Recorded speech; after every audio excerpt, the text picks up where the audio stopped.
आजची गोष्ट आहे महाभारत काळातली 5 पांडवांमधल्या भीमाची। भीम हा महापराक्रमी, बलशाली, ताकदवान होता। वृत्तीनेही तो सदाचारी होता, पण त्याला आपल्या प्रचंड ताकदीचा अहंकार, गर्व झाला होता। तर अशा ह्या भीमाचं गर्वहरण मारुतीरायांनी करायचं ठरवलं।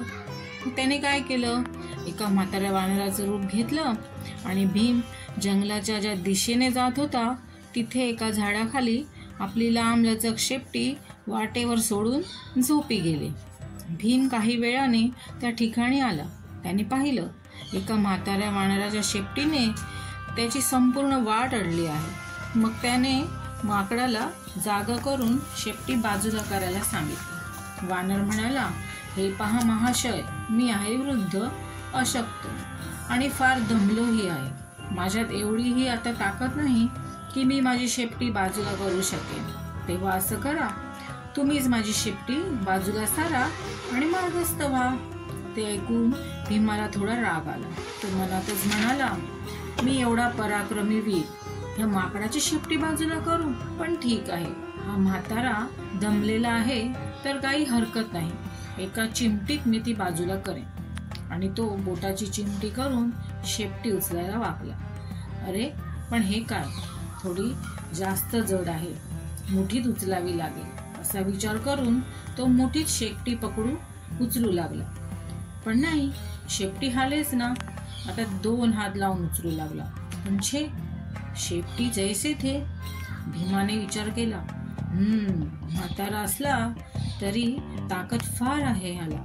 मग भीमाने आपली ताकद लावून शेपटी उचलायला सुरुवात केली। थोडा जोर, पण छे, भीम घामाघूम झाला। तिकडे वानर गालातल्या गालात हसत होता। भीमाने आपली सर्व शक्ती वापरून ती शेपटी उचलायचा प्रयत्न केला, पण काडीचाही उपयोग झाला नाही। आता हळूहळू भीमाच्या लक्षात यायला लागलं की हे काही वेगळंच प्रकरण आहे। हा वानर काही साधा सुद्धा वानर नाही, कोणती तरी शक्ती आहे जी माझ्यापेक्षा कैक पटीने मोठी आहे। मला त्याची साधी शेपटी हलवता आली नाही, उचलायची तर गोष्टच दूर। तो वरमला, त्याचा अहंकार त्याच क्षणी गळून पडला।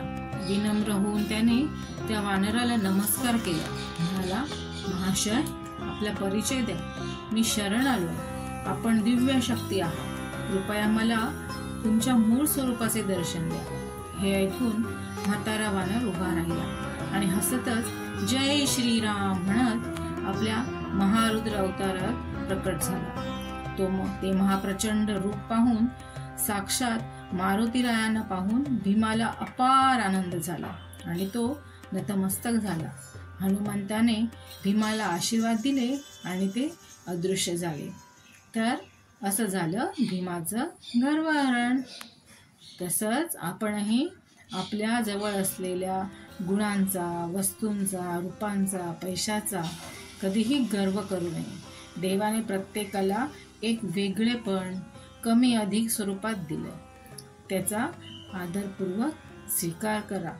जय श्रीराम।